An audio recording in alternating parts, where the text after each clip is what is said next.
Welcome, ladies and gentlemen, to another edition, to another installment of the Fade to Black Show.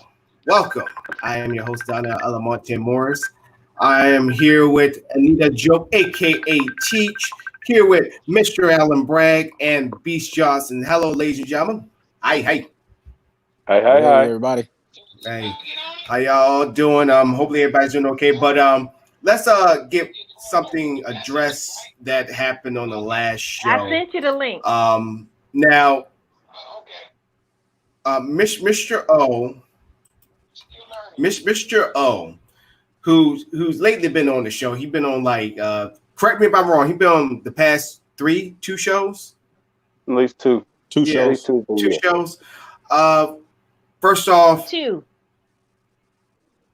Oh, two. Okay, so here's the thing that happened, and I'm gonna take full blame and full responsibility for what happened. So I had the show broken off into 10 minutes. So when we was talking about the different networks, it should have been 10 minutes. Obviously, when we got to Fox News, let's just say things got a little bit heated, and it went overtime. Because if you go back to the video, I did say, and all y'all can agree, I did say, you know what? I'm not even gonna time this. I'm gonna let you have it. You know, I'm gonna go ahead and check you on it. So I'll take full responsibility and full blame on that. I promise, my hand to the sky, unless something is actually going down, the show will not be no longer than 2 hours. If we could get it down to 1:30, that's great too, because we live in different time zones. I'm over here in the Pacific, and majority of y'all is on East Coast time. The best time, I'm gonna be for real, the best time is East Coast time. And we know that y'all got lives too and all that stuff. So I want you to send that apology on behalf on my end, and this being my platform, my show, that I have this panel here that's taking precious time out of their day to join the show and spread their knowledge. So not only apologize to the audience, I want to apologize to the panel. So I just want to clear that out.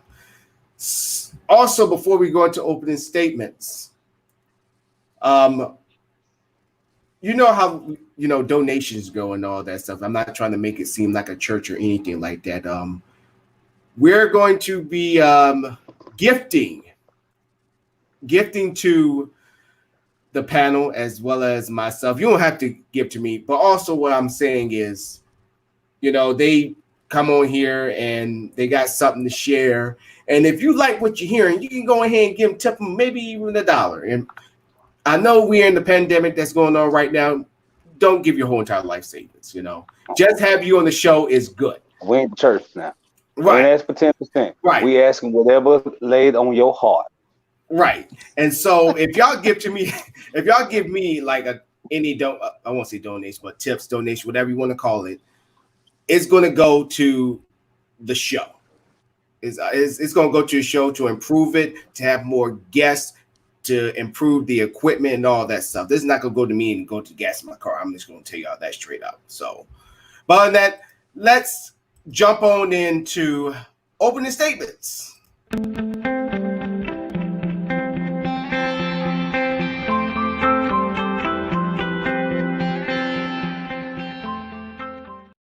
And Mr. Bragg, you will go first. Y'all always make me first, but it's okay. How y'all doing out there? And, my opening get involved. It's my opening statement is not on topic, but it's I just want to say get involved. Our youth out there, they're doing a lot of different things. We have to get involved with our youth. They're going to be the ones in our future, so we have to get involved. Me myself, I'm a leader of the youth at my local church. Me and my wife both share that responsibility, and we just try to reach the youth in every way we can. You know, we teach them biblical stuff, and we teach them everyday life skills. You know, so hopefully we can reach out to our youth and make a difference. So you can make a difference as well. So just get out there. Don't be the ones complaining about what's going on if you're not getting involved. So I say salute to everybody who's already involved, and let's get going to those who want to get involved. All right. It's a lot of different things you can get in, but Big Brothers, Big Sisters, your local church. Just check out your internet and Google it. You know, you can get involved in many ways. So get out there and make it happen. All right. Peace.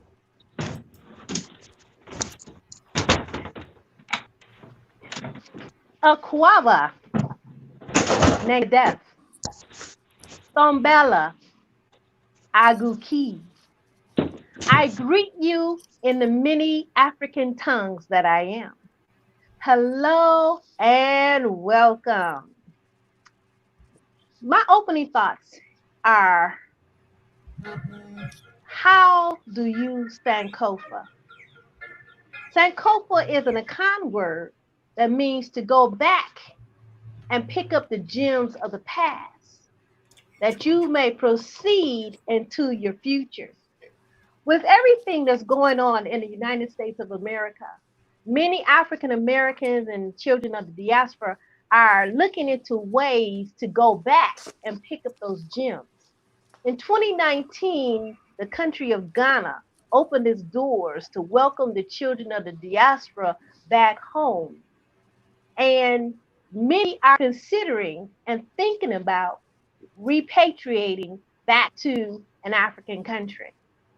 So I'm thinking about that Sankofa and how I can be instrumental with your personal Sankofa. I have traveled to over 27 countries around the world, 4 different continents. And I had a trip to Nigeria this November 2020, but because of the pandemic and the restrictions on travel, we are not able to fulfill that trip. But I just want you all to think about, what does it mean to do your Sankofa, to go back and pick up the gems of the past that you may proceed forward.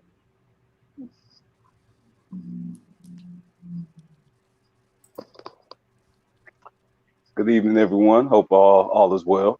Hope all is safe. I want to speak about forgiveness versus forgetfulness. How they're 2 separate things but intertwined. In order, people always say you have to forget the past, you have to forgive people, but in order to forget something, that takes time.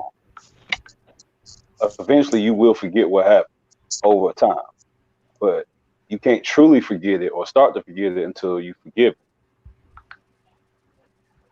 We can forgive the past mistakes once that mistakes are acknowledged. If you want us to truly forget about what's happened in the past and truly forgive those transgressions, you first must acknowledge your part in those transgressions.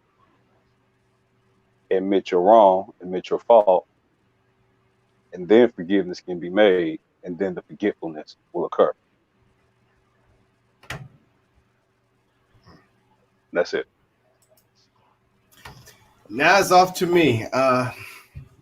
First of all, I just figured out that new thing that I was doing, so I don't have to keep removing, adding people to streams and all that stuff. I just discovered it today, so kudos to me. My opening statement. It has to. It goes to sports. All that stuff. I just discovered it today. So. Sports is something crazy. I just, if you want to know how racism really is really for real, look at sports. Just look at it. Just watch it. I'm a diehard Cowboys fan. But I know each and every one of those players, other than one, are straight coons. We got a very conservative owner by the name of, in the words of Stephen A. Smith, Jerry Jones, Jerry World. I know that. Here's my issue. Anybody that does not look like me, y'all don't see it and y'all don't understand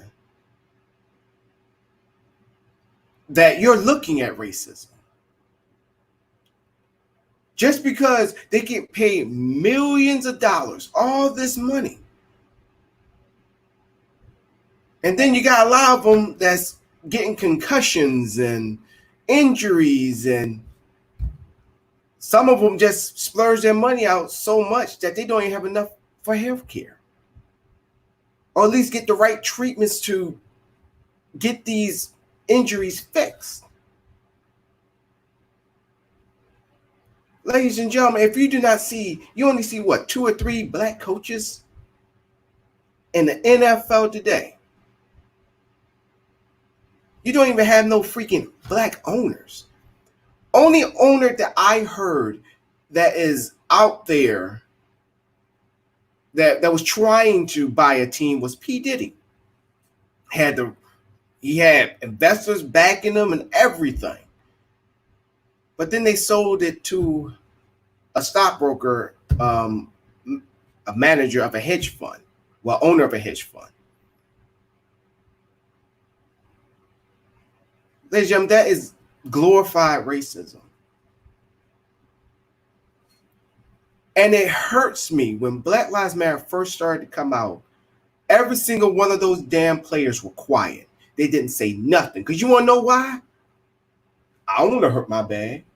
I got everything going over here. My kids going to a great school. I live in a nice neighborhood. Everybody loves me. It's going back to the OJ factor. I'm not black. I'm OJ. Now, since the current administration, the head leader, sit there and call them sons of bitches, now all of a sudden your feelings hurt. Now what? Now we here. You got people like LeBron James, Kaepernick, who's going to be right there with Muhammad Ali, if y'all like it or not, who sit there and say, I'm taking a stand, what's going on? But with all this said and done, realize, and I admit it, that we are to blame that this has gone so far, and we never stepped up and say that all this is wrong because we want our sports. But remember, you know how they kept the slaves from reading books and getting educated? But see, the only difference is we get to watch the sports and not get killed over it. And just want to bring everybody back in. And then also we got us. Oh, I'm sorry. We have a special guest on. How you doing, Hankerson? Hopefully I said your name right. Welcome to the show. Yeah. Mr. Hankerson. That's my cousin Melvin. I sent him the wrong link. He's just supposed to be watching. Oh, okay. If he can feel free if you want to say anything on the show, but right now we're going to jump into our main topic, and that is cancel culture. I'm just listening right now. Can y'all hear?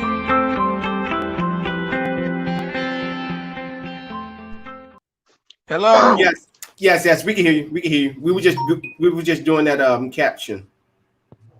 Oh, okay. All right. Welcome to the show. Welcome. Thank you. Glad I can barely hear y'all. Do you get on the headphones or earphones? I'm just gonna listen right now till I get all this taken care of. Where I can participate because I haven't gotten everything situated. So okay, cool. I'm going ahead and take you off the screen. But nice meeting you. Thank you. I look forward to coming and supporting. All right. We look forward to hearing from you. All right, so let's get into it now. Cheech, I know you was kind of confused on cancel culture, so I'm gonna try to explain the best way that I can. So basically, what's happening nowadays? Let's say I'm gonna use Oprah for example. So, ladies and gentlemen, don't take this with a pinch of salt. This is just an example. Let's just say people look back in Oprah's past and come to find out that she was just bashing like fat women, like bashing them, saying that they ugly and all this stuff like 10 years ago. But now all of a sudden she changed her whole entire tune. Now she's very inclusive with, big people and all that stuff. But people are going back to that past and bringing it up, saying like, Oprah, at one time you didn't like big people, which messed their credibility up, which hurt their bag, which basically hurts their reputation, and basically, they was the hot thing. Now all of a sudden they're not.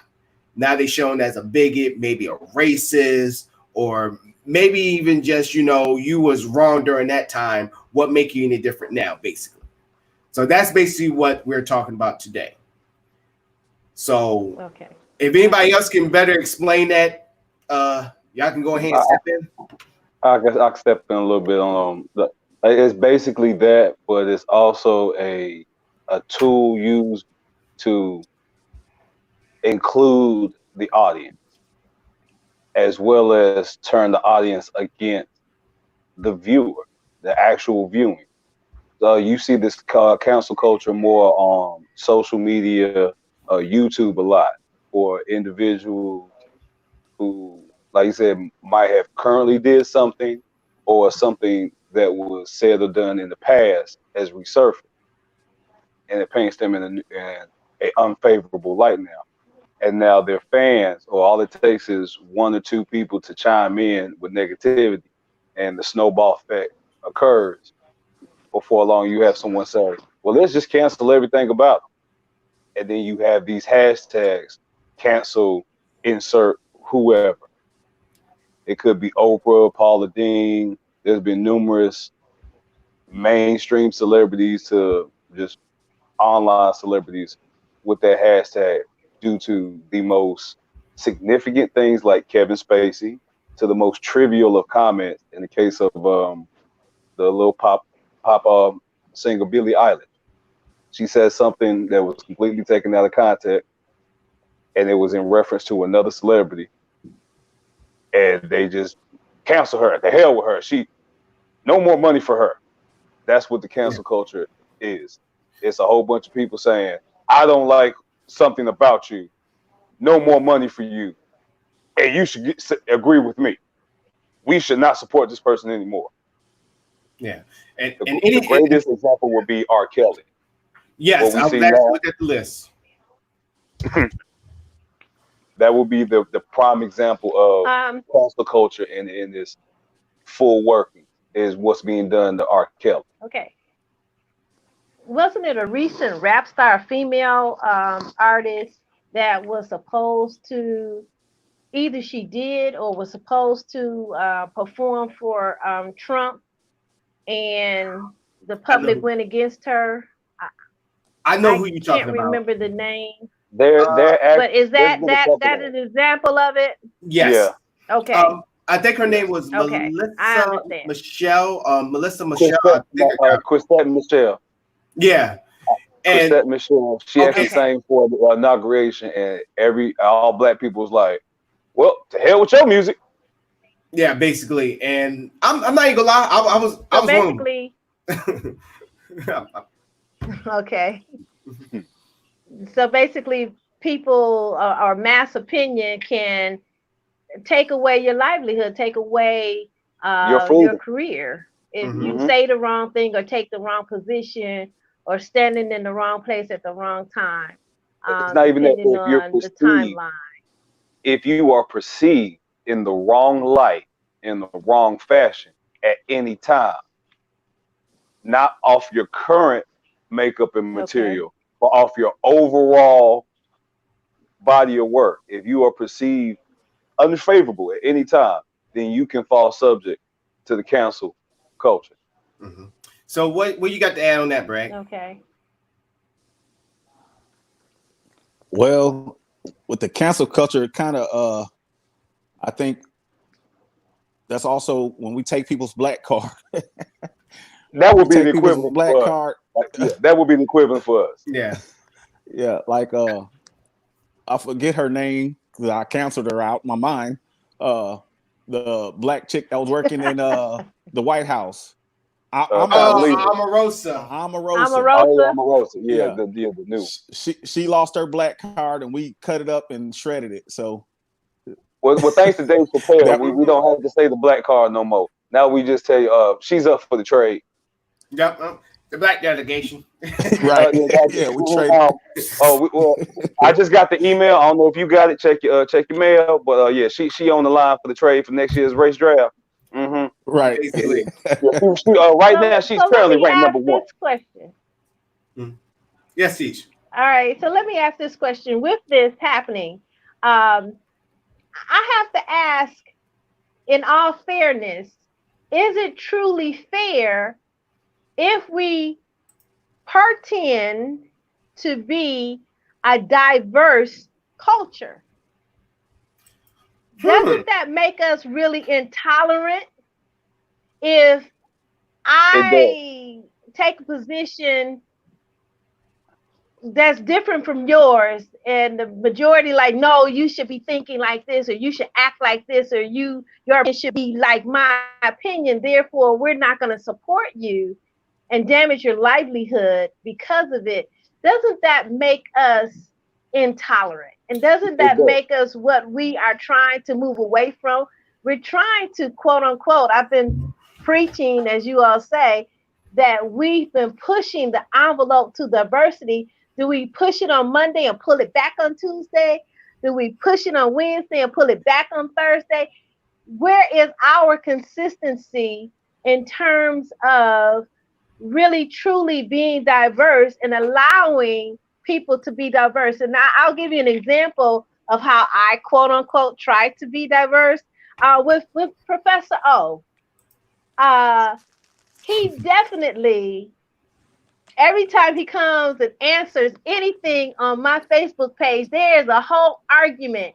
And people, they even start calling each other names. And I remind people, this is my page, and you can express different views and opinions, but you will not call each other names. I'm not going to tolerate that on my page. Now, even I won't block anybody, but I'll delete the comment if I find that it's inflammatory. So right, even though his opinions are 100% opposite of mine, I still allow him space on my Facebook page, even invited him to the show because I know he's controversial and I'm not going to move from my position.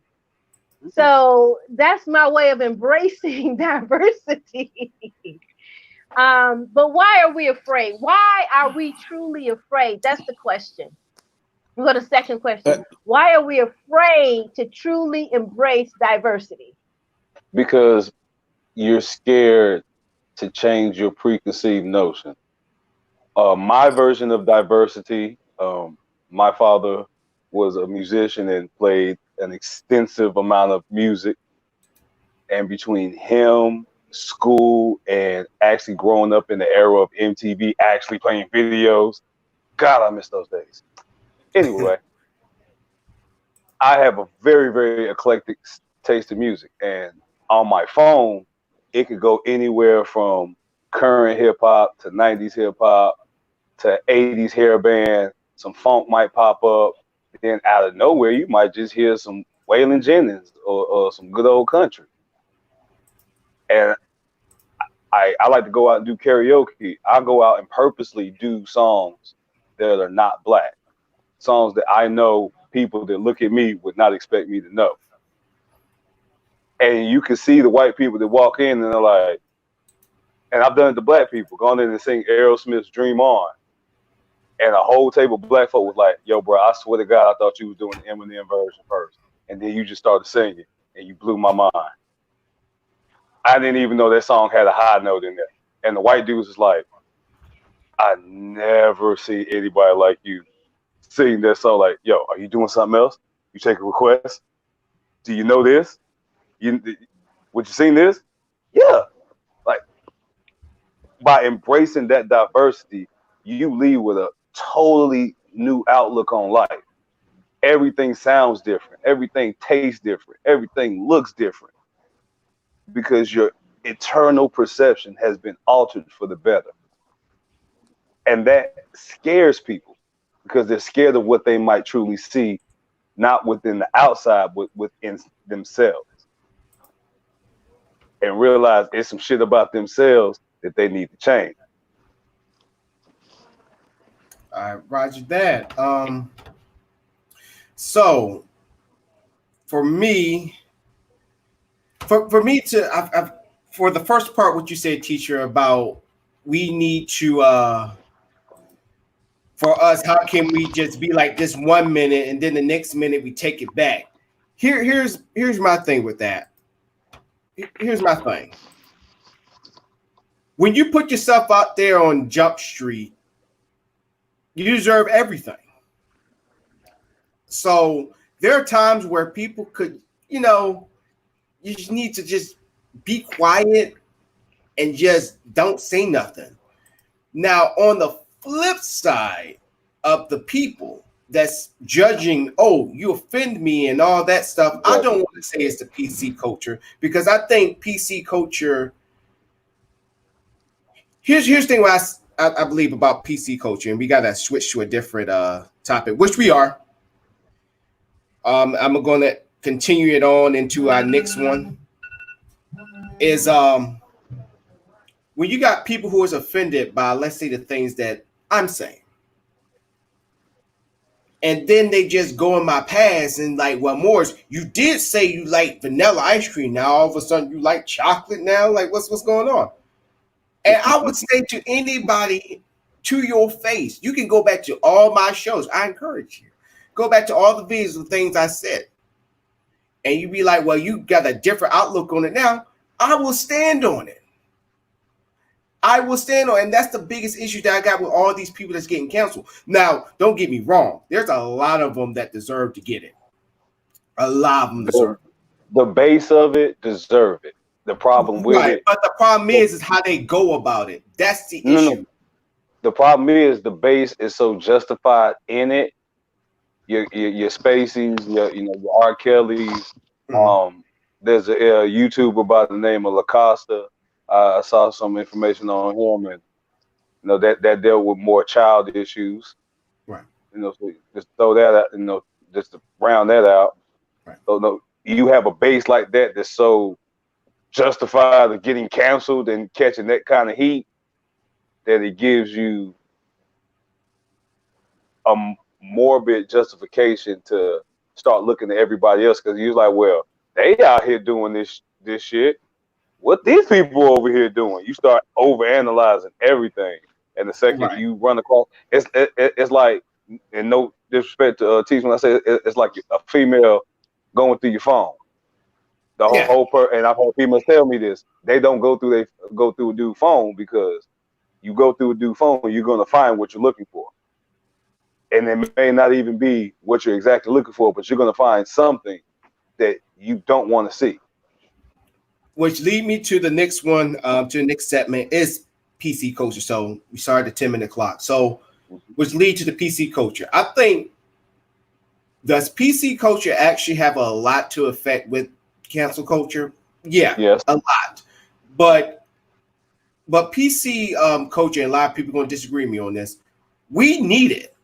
For everybody who's sitting there saying we don't need it, I'm not going to walk through a world where everybody can call me the N-word and don't expect no repercussions. I want you to come at me at anything that's very derogatory. See, people forget about the small little minute basic details. They just look at it on the surface of like, you know, hey, if this one dude want to become a transgender, I'm still gonna call him a man just because you think he's a woman. And don't think that person gonna come up there and beat your ass. Because I'm gonna be like, you deserve it. Exactly. You deserve it. Now, and this what goes back to when you say things, you put yourself out there on Jump Street, you deserve everything that come at you. And this is why PC culture is needed. It's a necessary evil. And people fail to understand that, which leads to the cancel culture. Where if I, for some reason, do not like Bragg, and I'm just going to look up this man's history. Let's say if he did had a checkered history, but he's doing better, and he's trying to change how he's living. But for some reason, just because I don't like him, let's say he stole my gimmick, he's making billions of dollars off it. Why should I go in his past and bring stuff that he probably don't even want to remember back up to destroy his reputation? And that's the issue with the cancel culture. You have the bulk of the individuals that are in the forefront behind this have that type of mentality and that type of intention at the core of them.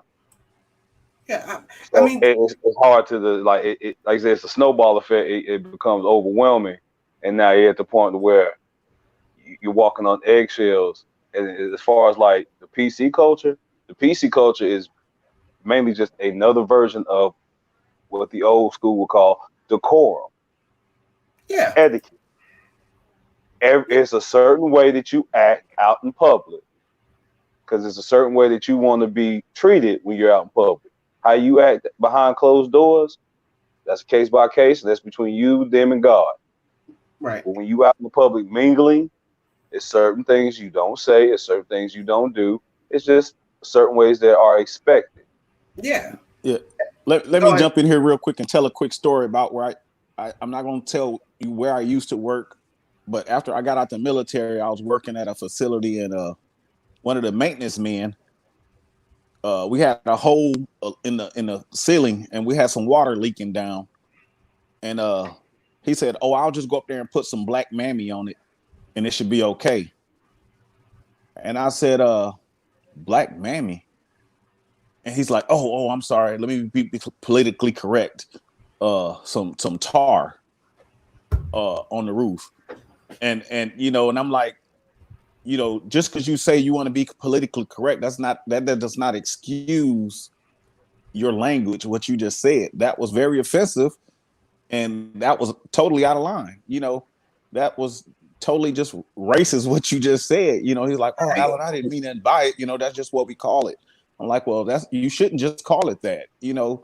And so, I understand why people say being politically correct. I agree with people being politically correct, because you have to watch your mouth and not say certain things, especially in public and in the workplace. Yeah, and see, and PC can go as far as cancel culture to even white privilege, but that's for a different show. Right now, we just focusing on like cancel culture, but like PC culture has a lot to do with what this cancel culture is. Like I'm gonna use Roseanne for example. Look what happened to her when she did her reboot on her show. She did the right marketing move. She supported the current administration to become to go in office, even though she was a Bernie bro. And then she did the perfect thing. It was like, hey, I like their views. I like what they're standing for. Hey, let's put this on the show. And I think she broke the record of like the biggest ratings for a premiere, definitely for a reboot of a show. I think like 35 million. No, nothing. Yeah, and now look where she at now. After she made that stupid remark about I think it's Susan Rice or something like that. That used to work for the About the- Obama administration. Yeah. No, she was the head of ABC at the time, and she made that That Planet monkey of the comment. Apes for- yeah. And Not- she that's- said that.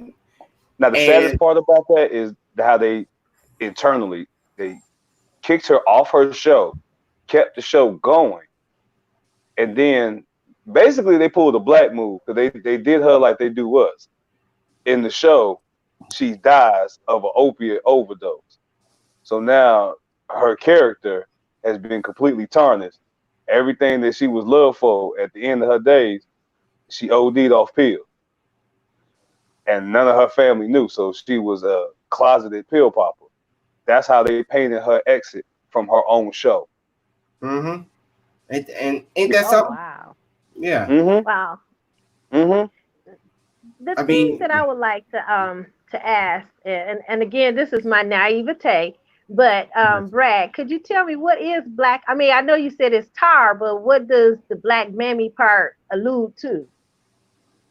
He was just alluding to, the black tar was, back in the day, the mammies, the dark skinned black mammies who used to take care of the white kids, basically, just that's what I took for black mammies used to be the black women who took care of the white kids. So that's I take it that's who he was Okay. referring to, it's just saying the black, Okay. color. Okay. I get you. And then I'm not surprised. But what I want to interject is culture changes over time, and some, like B said, some things should not be said in the public sphere. And what we find is, depending on, I don't know what makes a person get canceled or what makes a person not get canceled, because they try to cancel people. Like the last Supreme Court justice that was appointed, he should have been canceled, but he was celebrated and he was put into his position, lifetime position. Everything that I saw and heard was cancel, but he did not get canceled. He's serving a lifetime on the Supreme Court justice. So what really makes a person get canceled, even if in the face of the evidence, in the face of things that they've done in dark in their past? That's what it would be. It would be the favorable opinion of the public. Roseanne and her exploits are more notable, aka more notorious, than any exploit of a Supreme Court justice short of Clarence Thomas. And that's because it went that far. But other than Clarence Thomas, you can't really speak on any other Supreme Court justice that had some issues or had something that happened or caused some kind of extra backlash. No, the one that was appointed of his name, but he was into all kind of horrible stuff, rape, gang raping, Klobuchar? raping Klobuchar, with objects, something like that. No, I know she's talking about. No, that's a lady. Are you talking about the one that died, the one that got appointed and died shortly after? No, he's still there. Oh no, okay. I'm thinking of a different one. No, but this man is still alive. Okay. I know young. who she's talking about. I know what she's talking about. I forgot his name. Yeah, Kavanaugh. Brett Kavanaugh. Yeah. Oh, okay. Yeah. Right. Yeah. I don't know why I kept on thinking carry That on. man, there's no way in the world, with all the evidence that came out against him, that he should have been appointed. The world don't know him. So, in the case of Roseanne, okay, that could be it, but the prominence, in his life, he gives, well, that's the only office that can give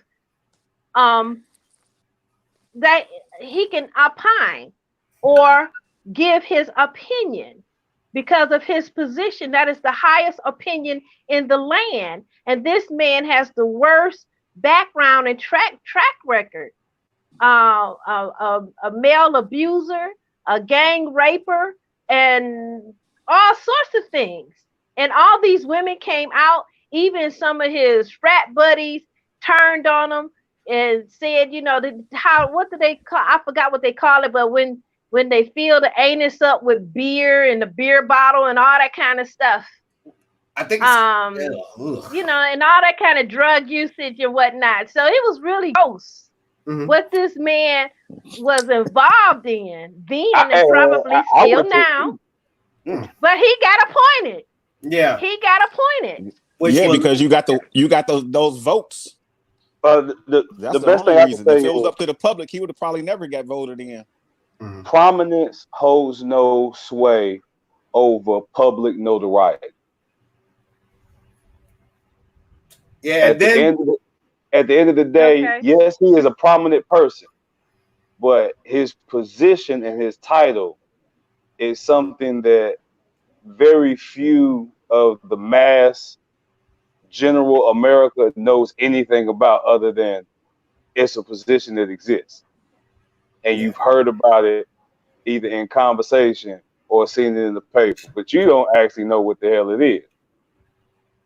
On the other end, entertainers, things that are more ingrained within the general masses, people involved in those industries and those entities, they are more susceptible to things like the cancel culture, because they're in everybody's face, including the prominent and the prosperous. But more importantly, they're in front of the poor. And the poor outweighs the powerful and the prominent. So when you're in that situation and in that eye line, you're more susceptible. No matter what you do. Which leads us into our next segment. I'm going to be putting up pictures of prominent celebrities that unfortunately joined this list. And I'm going to get not only just my panel, and then y'all get my thoughts too, but also the audience. But to answer the question that our boy Dan put, he said, what about Robert Downey Jr.? Did he deserve backlash? And I think it's because he did that one movie, Tropic Thunder. I watched the movie. I watched it several times. As a black man, my opinion is this. After watching the actual movie and watching his character, and his character was a Christian Bale type character that is an extreme method actor. So whatever role you happen that he will agree to, he's going to go there.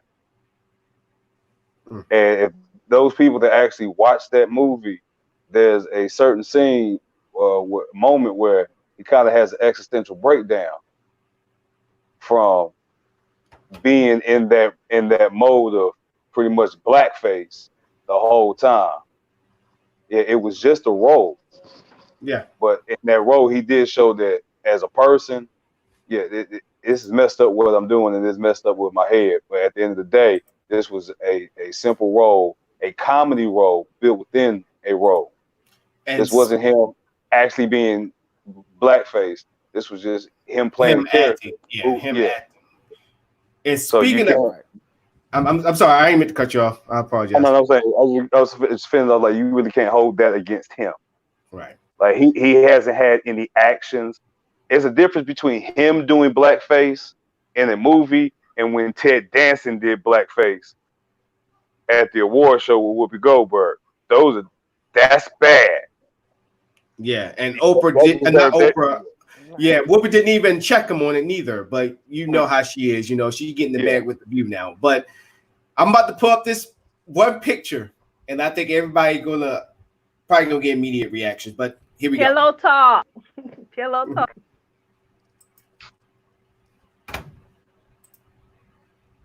Ladies and gentlemen, Jesse Smollett. What's the first thing that come to your mind? And this also goes out to the audience too. He let that Hollywood get to him. Liar. Yeah. Fame hungry. He too cute to be I can't say it. He too cute to what? Don't be politically correct. Say it. I say it. He too cute to get locked up. No. Nobody's gonna dig this. Okay, that's a good one. Look, this is my view. I'm not gonna cancel me in 10 years. I'm gonna keep it real with y'all. I'm gonna keep it real with y'all 110%. That's why I'm doing this show on all my shows. Keep 100. I at first believed them. I believed them. You know, as us as Black folks, when we see another one of our peoples that are down, instantly we gravitate to them. And white folks, y'all do it subconsciously, and y'all don't even be realizing it. Well, I don't see race, but y'all jump on that side. So I'm gonna put that out there too. Right. But so when I was hearing this and knowing that I believed him as well. Yeah, because not to mention I did watch what's that show you play on? Empire. I love Empire. So now you got that behind it. I was like, you know, Jesse Smollett, I don't see him as that type of guy that will lie and da. And then the days started to go on. And then you got to think about it. You're dealing with Chicago police. They don't like us anyway. So I had that back in my mind. So when all these stories started to come out like, oh, it was a setup. And I'm sitting there, I'm like, yo, this is Chicago police. They don't give a damn about us. Look at how much killings is going on there right now. They don't care. And they got a freaking mayor who don't give a damn. But then it started to happen. Like, it started to get more convincing. Like, yo, he literally lied. A noose and 2 white dudes. Come to find out, they were what? They're his trainers from 2 Nigerians. 2 Nigerians that sit there and did that, saying that he was going to Subway like around 3 o'clock in the morning, and it was below. As soon as I heard Subway 2 in the morning, I was like, oh, this nigga lying. Yeah, I'm like, first of all, this nigga lying. Who eats at Subway anymore? I mean, number one, what Subway is open past 10 p.m.? Oh my gosh. I'm sitting there, I'm thinking to myself, who would want to go? First of all, it's cold as hell. It's below freezing. Oh, look. You do a lot of things when you hungry and high and conscious at that time of the morning. So going out to get something to eat, that was plausible. When he said Subway, I was like, Subway sound like code for you was really out here getting some Coke at 3 in the morning. But you ain't want.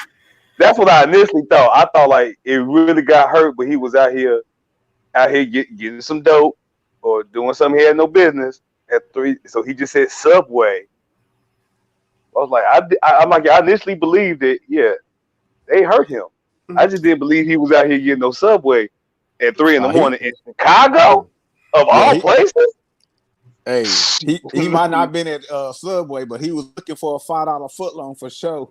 Look, I was just thinking the same thing. I was like, look, that's one mean footlong. That's one mean footlong, boy. Custom made. See, we was there. We was there. He was looking for a footlong for sure. See, I wasn't even going. You was out there doing something you ain't no business. Look, I wasn't even going to bring it to that point, but I'm gonna stay on track with my view on it. But when the stories started to come out more and more, and then remember, Chicago was going through their troubles too as well. I think they was going through a case. I forgot. And they end up losing. So you had that, and you had the Jesse Smollett case. And still to this day, ladies and gentlemen, he still says that he's innocent. Even the two trainers said that, yeah, he paid us. He paid us to do it. And they mysteriously flew back. And so I got to give him props. I mean, just because he still says that he's innocent does not make him innocent. I mean, if you tell somebody a story and keep on with it, they're gonna keep it going until the jig is up. And he still, I guess he thinks that the jig is still going, but Jesse Smollett, the jig is up. And I kind of felt stupid for believing him. Well, let's be real, I do feel stupid. you can't feel bad within yourself for believing an actor. We forget here, people. He was very is convincing. he is paid. Very He is convincing. paid to act. So he decided to do some freelance. It didn't work out. But hey, take the lie to the grave, my nigga. Take the lie to the grave. I mean, he had the news. He say he had gasoline thrown down his throat and all that stuff. I'm like, whoa. I mean, that really. I mean, just hearing it and knowing that it's him. And if you watch Empire, you instantly would have been like, no, this is effed up. They need to bring them to trial and all that stuff. And yeah, then it comes out that it was basically a hoax. Oh yeah. Yeah, that's what was going on around that same time too. The young girl that got missing and found in the hotel. That's what it was. I think they lost that case. Yeah, that was going around the same time, and it's like it's more random information coming out now about that as well. They're still painting the ugly picture, but it's still like no arrests have been made. Yeah. But this next one, we kind of touched on. But he didn't get canceled, did he? He's still on. He's still on Empire, right? He did get canceled. Oh no, they got rid of him. Okay. Yeah, they got him. Well, maybe I'm watching reruns. You watching reruns. All right, so this next one. Oh, sure. This next one is a doozy, ladies and gentlemen. I'm just gonna go ahead and stop the timer and get on to the next segment. This one right here is a doozy because I got my view on it, and once again, I'm gonna be the most unpopular person on this show today, ladies and gentlemen. R. Kelly. Anybody? I'm gonna start last on this one. Okay. I am an R. Kelly fan, and I seen the interview with two of the girls that's been there with him for a number of years, and I feel like if they are still with him and their parents agreed at that time, I can't see going back 20 years. These people 30 and 40 years old now. I think that's just people, their conscience gets seared and now they want to come forward. But at the time that their conscience should have been seared is when they took their young teenagers there to live with him. And that, like I said, that was some time ago. They was all about the money at the time. Yeah, they wasn't saying that. Exactly, speaking up. They were all about the money. I was just about to say sold their daughters. Yeah. Yep. They was pimping out their own daughters. They sold their daughters for money. Exactly. Well, not just them. And that's it. Them. I mean, yeah, a lot of them. No, I'm talking about when like as far as him goes, I feel like at this point, what's happening now, you're destroying his legacy because you're making money off this man's misery. You're purposely pulling up the old trial, old allegations. You went and did a whole documentary that systematically painted this man as a perpetual child predator. You even had his incarcerated brother say, "My brother's always like younger girls. I like older girls. That's just his preference." Like he stated that, but at the same time, you're saying, "Hey, Sparkle, she's gonna drop some music." So you making music off of this documentary, which wins awards and prestige and more notoriety and more money. Meanwhile, you cut off every access to money that this man has, and you still expect him to take care of his, not only his citizen obligations as an American, but his obligations as a man and as a father. And then you wonder why this man flipping out on this interview, screaming at the world. Yeah, y'all coming for him like that. Like if y'all wanted to cancel him, y'all should have did it when the tape first came out and he was going through the court case the first go around. But Boondock showed us exactly what we did. We turned a blind eye and was like, no, he bathed in the step of love. I lost my virginity. Does she remind me of a G? No, we can't get rid of that. We ain't got that many black artists left. No, we can overlook that. The white people do it, so we can do it. Now y'all want to get riled up on this nigga. And you know, I feel like it's too little too late. Like, and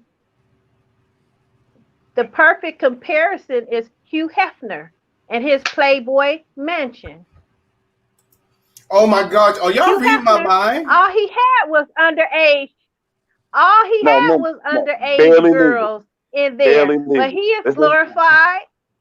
He is glorified, and he keeps his old bones. I mean,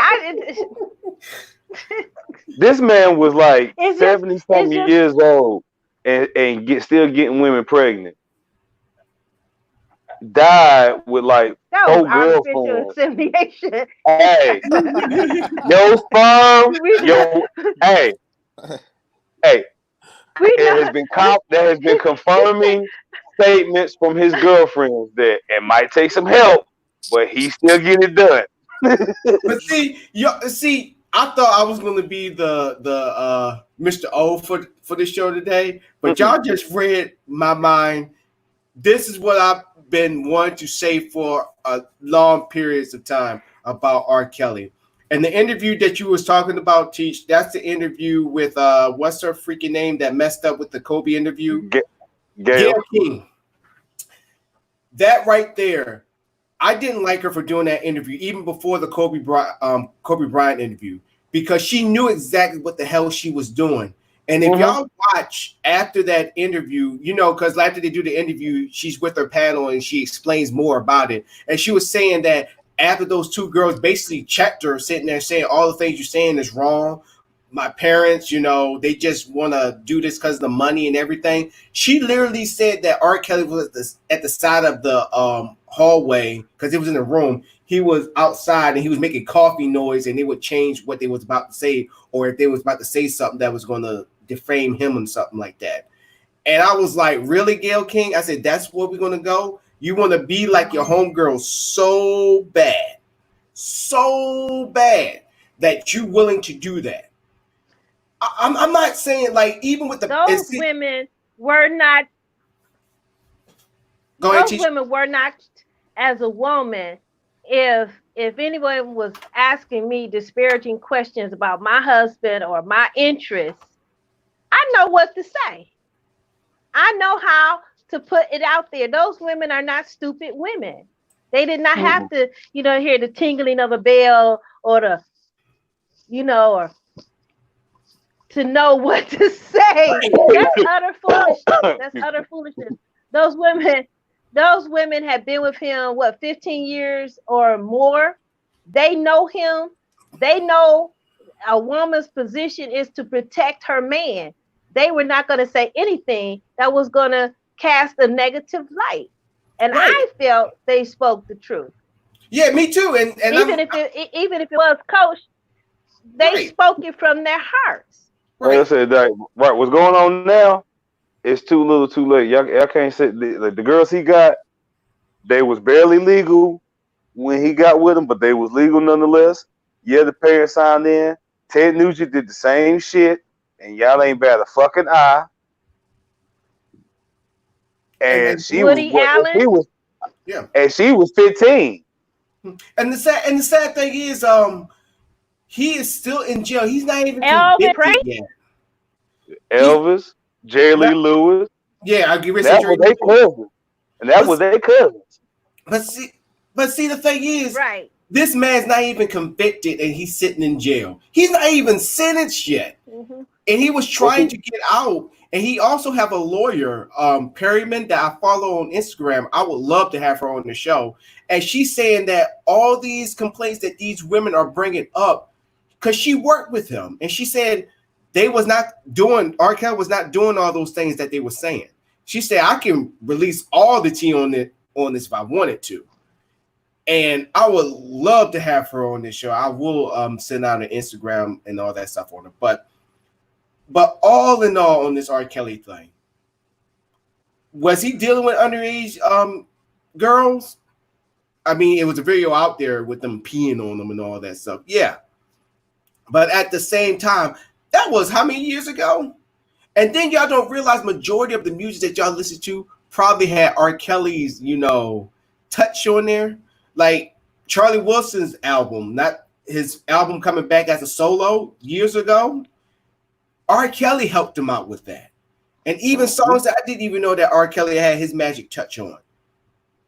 And for them to just throw this man under the bus like that, and then all of us, people like us, sitting there saying, oh my gosh, he really did date Aaliyah. I knew he married to Aaliyah. And I'm thinking to myself, why? It's like, yes, it's bad that he does it, but what's this to you now?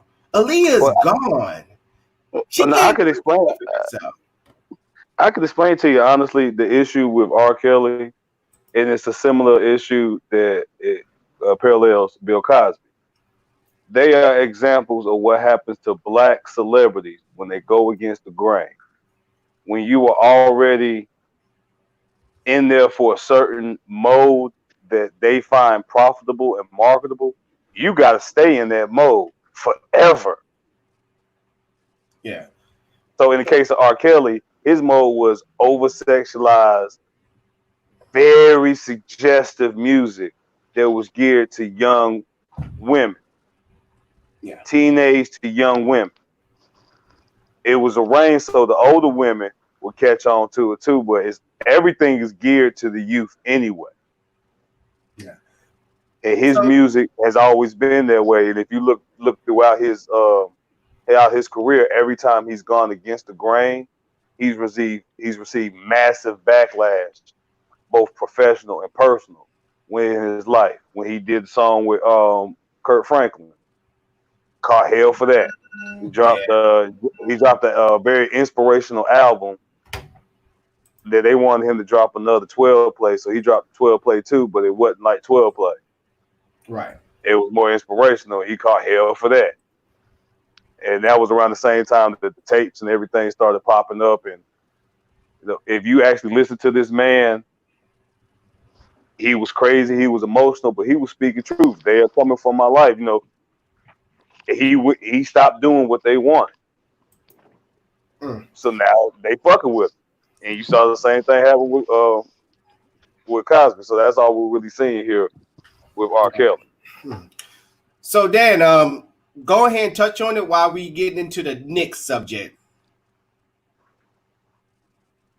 What about R. Kelly? Yeah. My wife watched the documentary series about it. I don't know much about it other than he's accused of doing stuff with younger girls. So I don't really know enough to speak on it, but it's kind of one of those things of, I don't know I really don't know much on it. So I can't really speak on that for real. Like the best R. Kelly stuff I know is, I hate to say it, from the Boondocks episode. Yeah. Oh, and you know what? Before we go into the other one, intervisual that we're going to talk about that documentary, what's it called? It's not Breaking Bad. I forgot what it's called about R. Kelly. Surviving R. Kelly. Surviving R. Kelly. Lifetime, you should be ashamed of yourself. They should. And I watched the whole thing. I didn't even watch not one episode, because they try to do the same thing with the Michael Jackson. They was trying to air it too. But I said this on the past podcast on Lifetime. You should be a damn ashamed of yourselves. For you to sit there and put these women on here, sitting there saying their horror stories, and then you have people, even men, bouncers, not even bouncers, bodyguards that worked with R. Kelly, knew that this mess was going on, and have the nerve to interview on this show and didn't do or say nothing. That's my issue. Mm-hmm. If you see something, and Bragg, what's one thing they tell you about in the military? Safety officers is anybody. If you see something wrong, say something, do something. Yep. These and right there, big stocky dudes sitting there just saying, yeah, you know, R. Kelly will bring all those young girls back in the trailer, you know. You pretty much knew what happened. If I was a freaking producer, director, I was like, did you do anything? But no, it was all about the story. It's all about defaming this man. So for anybody, and then also I said, watch, all those women that's on that documentary, they're gonna use it as a hustle.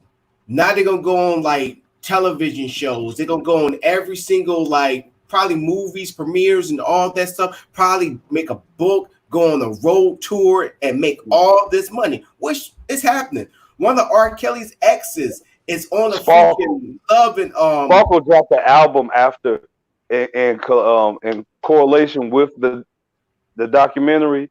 She dropped a song and an album. What kind of fucking idiot uses molestation as a PR stunt for an album release? Yeah. In my whitest voice, the unmitigated gall of you. Right. It's a hustle. It is a hustle. And these women, and like I said, one of them is actually on Growing Up Hip Hop right now as we speak. But now let's go ahead and get off R. Kelly, and let's go into this next one because I got a lot to say on this one. So I'm just gonna be sitting in the background, and I'm gonna leave the floor open to y'all. Ladies and gentlemen, I will introduce to you we got him. Mr. Kanye West. Anybody go on this floor because I got a lot to say. Here's the thing about Kanye. Crazy. Kanye is that crazy dude that just happened to be right. Yeah, he's crazy, but in hindsight, he's lost. Yeah, he's lost. He's finding himself now. He's finding himself now. The loss of his mother definitely hurt him. I could understand that. You definitely saw that had a massive impact on him. And he's finding himself now. That new album is very, very spiritual, surprisingly well. You know, so he's found some kind of anchor. But overall, I would call him just the new crazy dude that kind of be right sometimes. You hate to admit it, but you look back and be like when he said what he said about George Bush, he was kind of right for saying it. The way you said it was like, okay, but you weren't wrong for saying it. Now, a lot of things that he says, he's not wrong for saying it. There's a lot of valid points and truth in it. Even when he kind of goes off on the deep end and starts getting a little narcissistic. I feel like he just needs to tailor his approach better. Keith McCary just posted, you know, that he has bipolar disorder, you know, and it shows, you know, he's been all over the map. You know, he's been pro-black, anti-black, you know, he's been all over the map with his rants and stuff. Even he was in the White House, you know, so it's I don't know if he's totally lost his black card, but he's definitely lost a lot of respect from the black community. Here's the thing too. I kind of, to play the devil's advocate, I kind of see where his head is at as a person that meticulously likes to fuck with people and will systematically do things for a long-term effect. I can understand some of his more trolling-like moments because they did inspire some positivity. So it's like you really don't know, like him running around here with the MAGA hat on and getting all that type of rah-rah publicity on the low. actually helped bring up more awareness for prison reform and got that ball actually rolling. So like you say what you have. Did he actually believe that shit? I honestly think not. I think he just felt like this will really get people's attention if I do some shit like this. And I've had that same type of notion. So I feel like he's a crazy genius on the low. We just may never find out he's a genius till later on in life. But definitely I correct. don't know his music.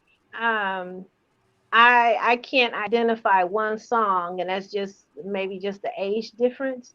But what I see of him is a little boy lost. He is being influenced by many different people and factions and things, and it's showing that he is not speaking from a grounded position. And he may be that genius, but he has an uncle that can pull him close, but it seems like he doesn't, or he can't, or maybe, He's not maybe allowed he to. just won't. I don't know. But he has somebody.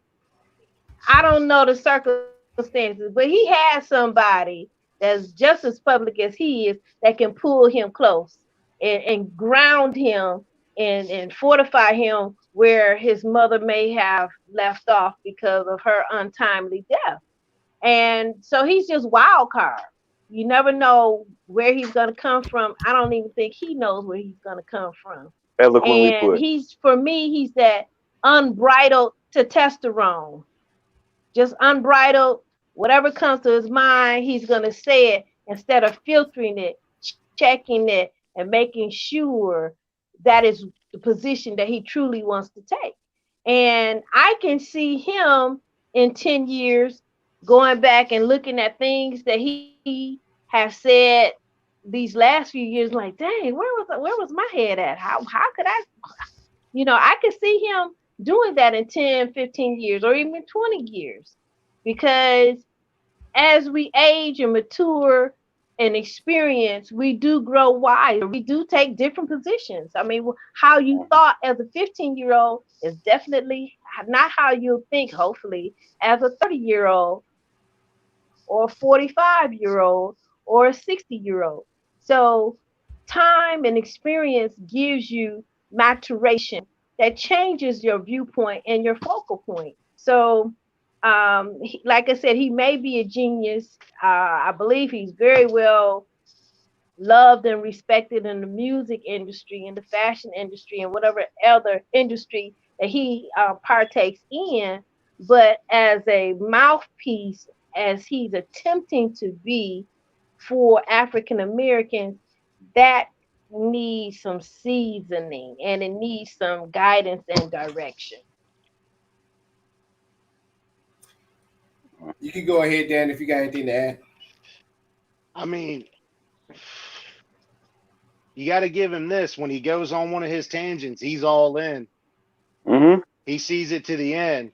But the one thing I've noticed with Kanye, and I don't know if I'm really right in saying this, but is at any point are we as a society going to acknowledge anybody that gets involved with the Kardashians goes like way in the left field? Oh no, we've acknowledged that. We just all haven't. The issue with that is not everybody across the board has accepted that yet, but we've all noticed it. Everybody. Okay, I was about to say, it's like everybody that like gets too close to the Kardashians, it's like left turn. No, that is the definition of undercover brothers, black man's kryptonite. Your whole world goes left. Reggie, they stripped him from USC.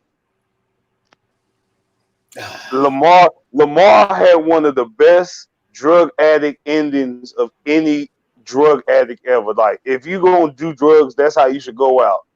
In a whorehouse in Vegas, coked out of your mind with two service workers. Yes, that is rock star to the death.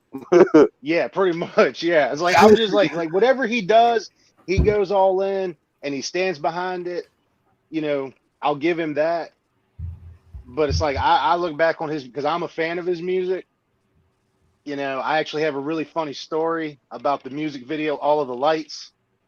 But, you know, it just seems like once he got into the Kardashian train, it just kind of went. Mm-hmm. So, like the uncle, if anything, but like, dude, come on, man. Look at where, come on. You got no. All right. But Yeah. Go ahead, Dan. I ain't meant to. oh no, you good. That's all I wanted to say. He catches heat from everybody because sometimes he'll flip flop or he'll do this or he'll do that. But when he gets the idea in his head, he'll at least run its course to see where it gets him. All right. I'm gonna give. We got like a minute and 18 seconds left, but I'll let everybody say what y'all said. To me, I thought y'all was pretty nice to him. So I wanna ask this of everybody, and also for everybody in the chat. If you think slavery was a choice, raise your hand. My thought exactly on Kanye West. When that man literally said that, it was no respect for me. It was done. Not even when he took pictures with our current president. Like when he was up there, I was like, I know exactly what he's doing. He's doing the same thing that Jay-Z was doing with the Obamas. There's nothing wrong with that. Nothing wrong. A lot of people was criticizing for that. I said, no, I don't see no issue with it. Well played move. Right. I mean, if you want to get with power, there you go. If you want to pimp out his ass, go ahead and pimp out your ass. And that's exactly what he did. I can't hate him for that. But when you sit there on national television and sit there and say slavery was a choice, I have an issue with that. That's something you do not come back for me. And for everybody to say, well, he's a genius. No offense, Beach Johnson. No offense. No, because geniuses are crazy. Right. Mozart, Beethoven. I mean, the list goes. Ozzy Osbourne. I mean, the list goes on. They're all out of their mind.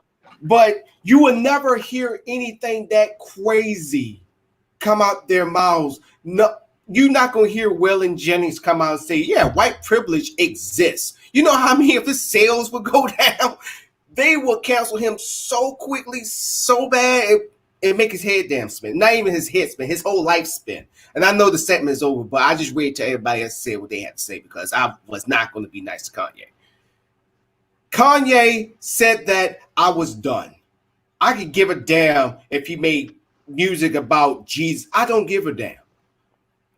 This is a religious song and all that stuff. And I see my people and everybody else sitting there dancing to his songs and all that stuff. I literally got a band on my car. Every time I hear a Kanye West song, I turn it off. When my girlfriends listen to Kanye, I said, turn that shit off. I literally almost said that in front of her mom. I had to catch myself. I'm like, turn it off. Every time I'm up in the bar or in the club and I hear a Kanye West song, everybody's jamming, I'm sitting my happy tail down enjoying my drink. Like one of my boys said, man, why you sitting at the bar? I said, I'm not dancing to this motherfucker. Kanye West a genius. I said, you're geniusly stupid.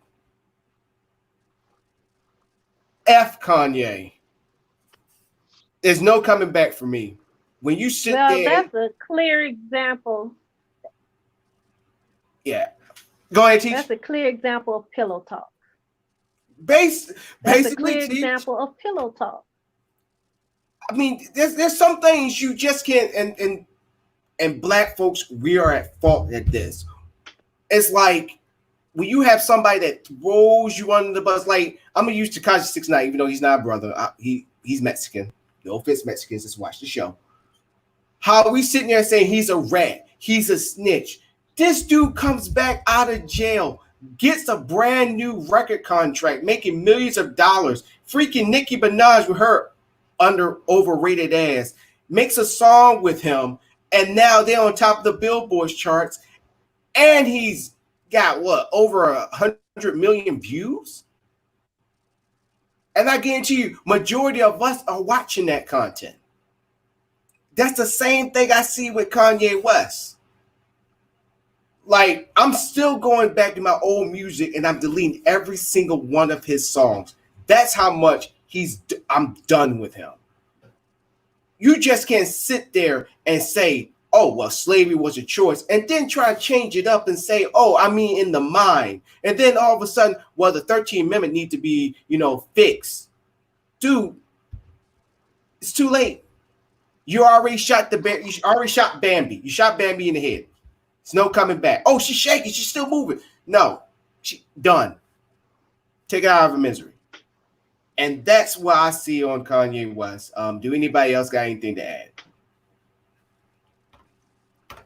Damn, I'll just add this one little piece that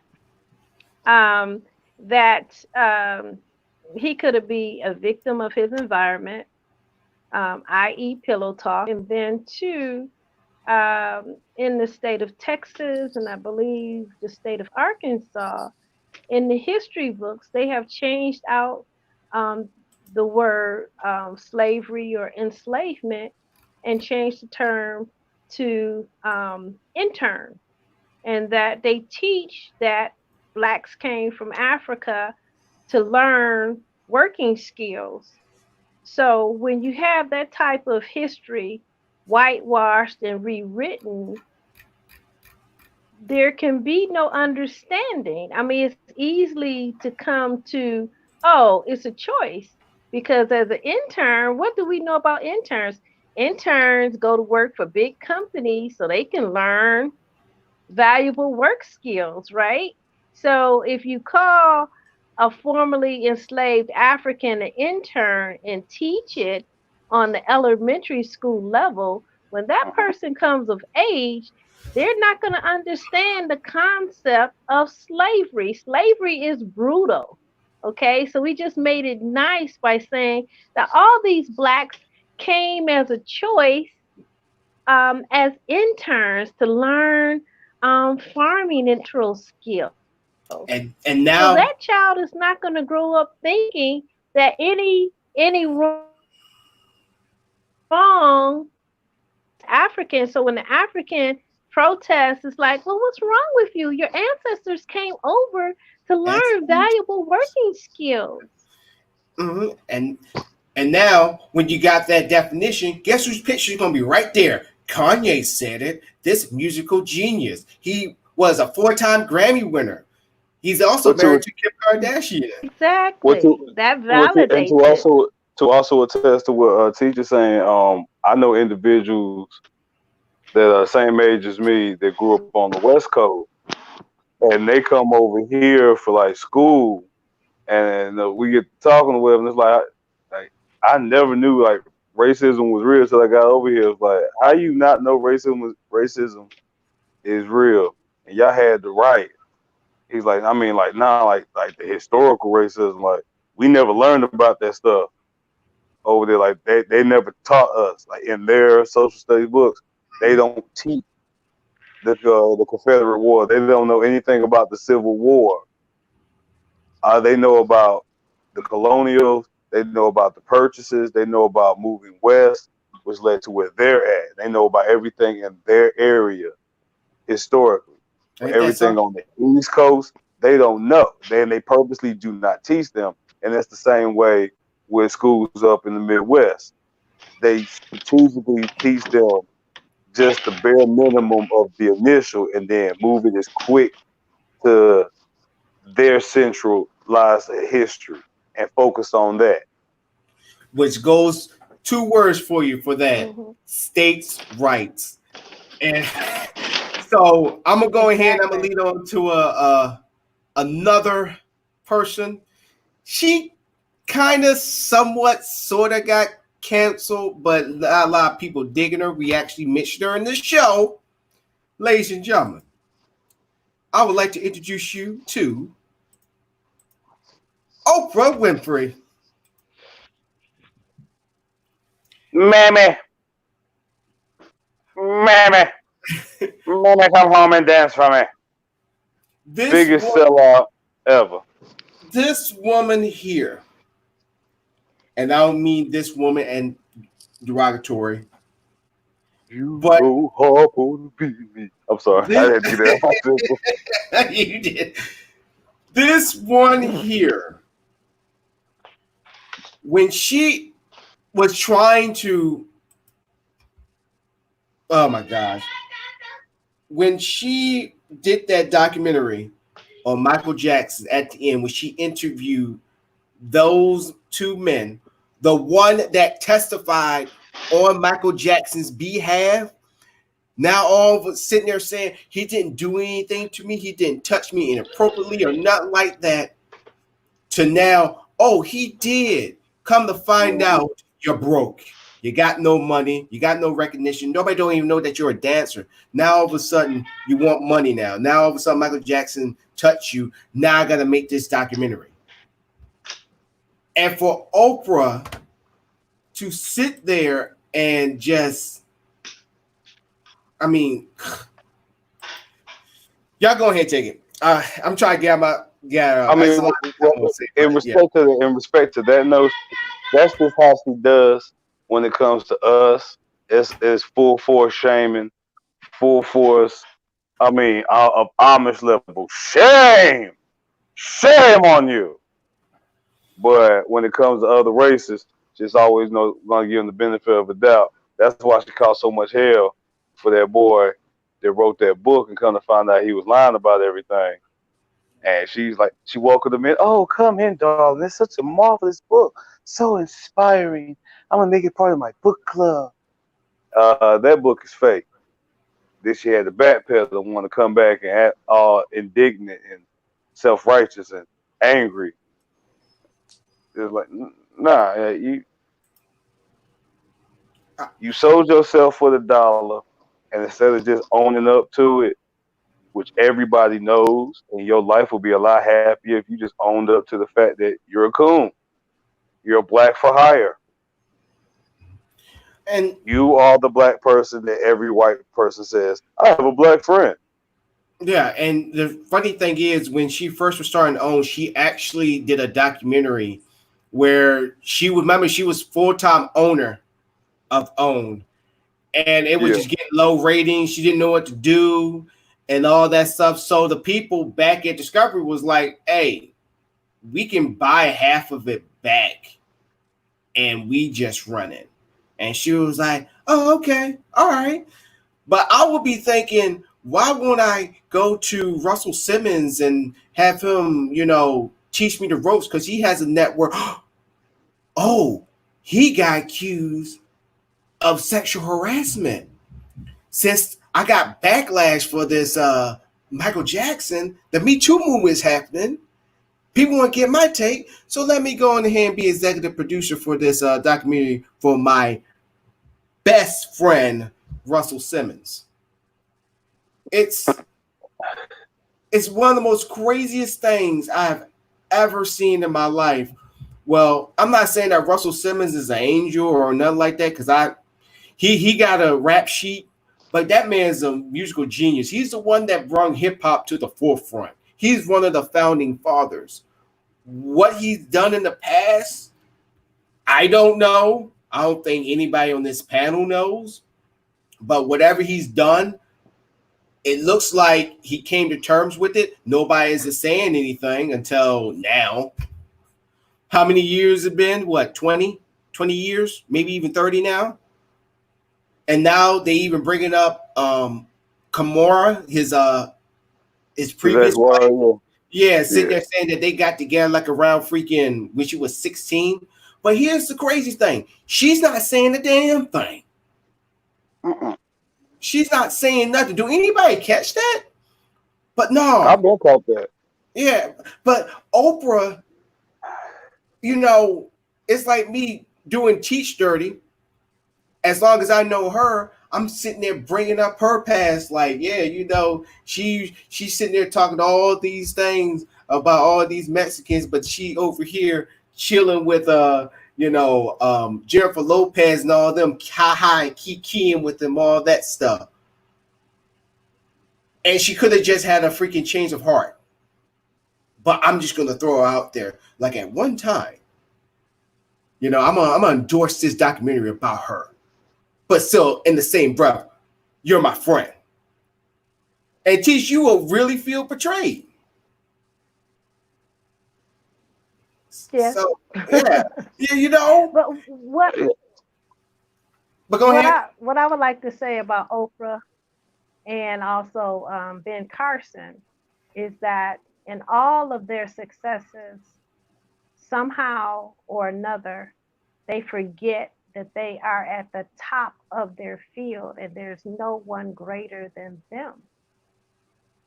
And somehow or another, they can't wrap their mind around being the greatest. And once you are at the pinnacle of your career, and especially when you look up like nobody is above me, then you begin to descend. It's like, I want to be like average people. I want to be like normal people. I want to be like regular people. So let me run idle gossip. Because gossip sells. Look at all the tabloids, right? So they forget.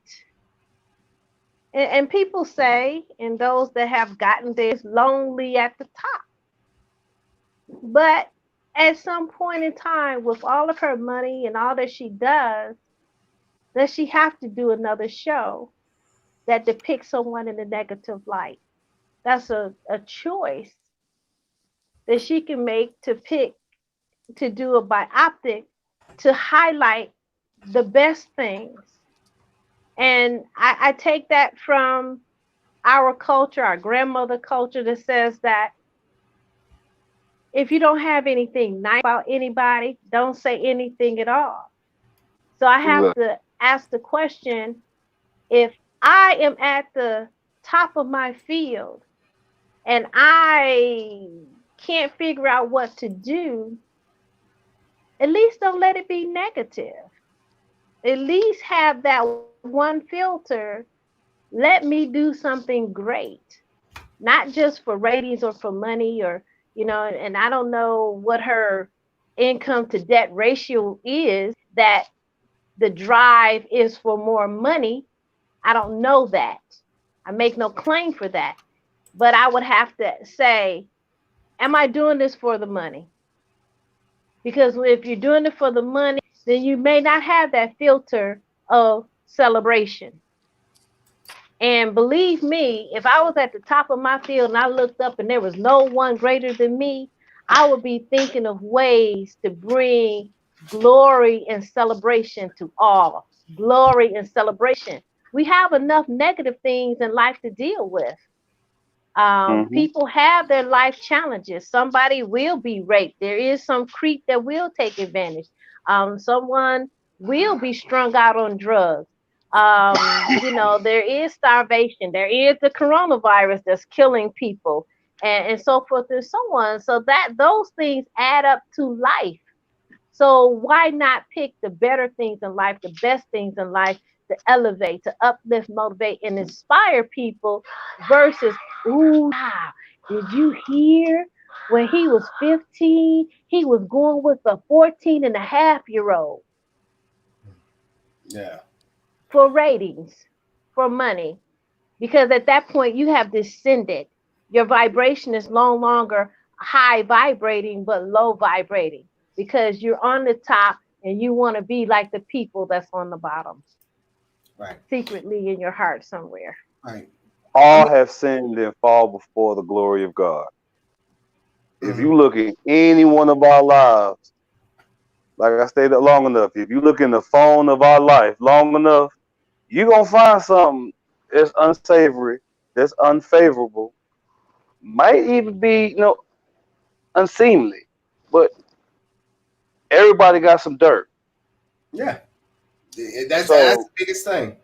Now, true, some dirt is more prevalent than others, and if you got that type of dirt that stains permanently, that type of dirt needs to be because you can't be out here doing that type of stuff. Right.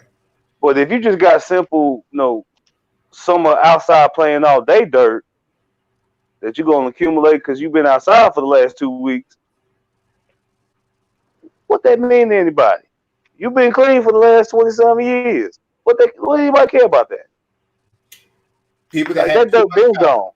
That Yeah, dirt been gone. Hey, yeah, why we worrying about that? yeah. It's too much time on their hands, you know. Too much time on their hands. Everybody want to be an investigative journalist at times. It's like private investigator, and then when they bring it out there on people, now all of a sudden they deserve an award and all that stuff. It's just like no. So for Oprah, with all her billions, you expect her to do a lot better. Definitely from the black culture, but once again, she know where she get majority of her bag from. You So know. like I say, if you ever really paid attention to Oprah and her whole come up, the thought and notion that she was ever for the black culture seems kind of stupid. Yeah, she never Because was. as somebody who grew up with her, empire, that she started in the early '80s. I came out. I was born in '84. So for me to see her from then to now, I have no recollection of her other than a movie where she played an old timey black, which I always felt some kind of way. Your only contribution to the black culture is 2 movies where you basically played a slave. Mm-hmm. I mean, mm. Well, she has done a lot. I won't take away from the programs that she has initiated around the world. Now, globally speaking, yeah, I can't take away from that. I will agree with you on that, but I've always had that was one of my issues. Locally too. But we have a responsibility, and I believe that Ayanna Van Zant was one that was not ready, and it speaks to being ready because Oprah Winfrey had identified her, but Ayanna Van Zant, she said herself she was not ready. So it took her some time for her success to even get into her head and come back to Oprah, hoping that the offer could be taken up, and she didn't lose her opportunity. And luckily, she did. But one of the things that she faced, and even I have faced, is Black people not being ready. Now, I have to say this honest. I used to run a scholarship in the local schools in each locale that I lived in.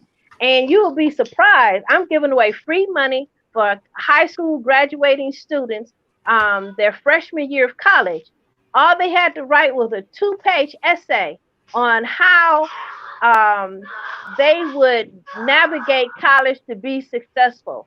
How would they use college as being a tool for them to realize the American dream? And I would run advertisements, go to schools, talk to the counselors, talk to the English classes, and have them do it as an assignment. And at the end of 1 year, I may come up with 3 or 4 essays after pounding all, make personal appeals and beg the teachers, talk to the classes. And for whatever reason, either they didn't feel successful or that 2-page essay was too hard to write. And is not really hard. And I would even give examples of previous. As an example, here, just kind of copy it. Right, the least thing, not, So I won't blame Oprah for that because I know she has tried, but we have a responsibility of being ready. And even I will tell you that I had more entries from around the world that I had locally. And my position was this. I only dealt with the city in which I was living. And I did that for a purpose. I wanted to, become known in the community. If I was going to do work and expected the community to back me, I wanted to show the community that I was backing them. That's how I made a name for myself in each and every community that I found myself living, okay? Because if I run a contest, say, the first one I was living in Ohio. If I ran a contest in Ohio and somebody in New York won, the people of that community said she's not really, giving out money for a scholarship. They had to know their son, their neighbor, someone that lived in their neighborhood won that money. They had to know that I was legitimate. And the best legitimacy is dealing with the people right next door, right down the street, right around the corner. Okay?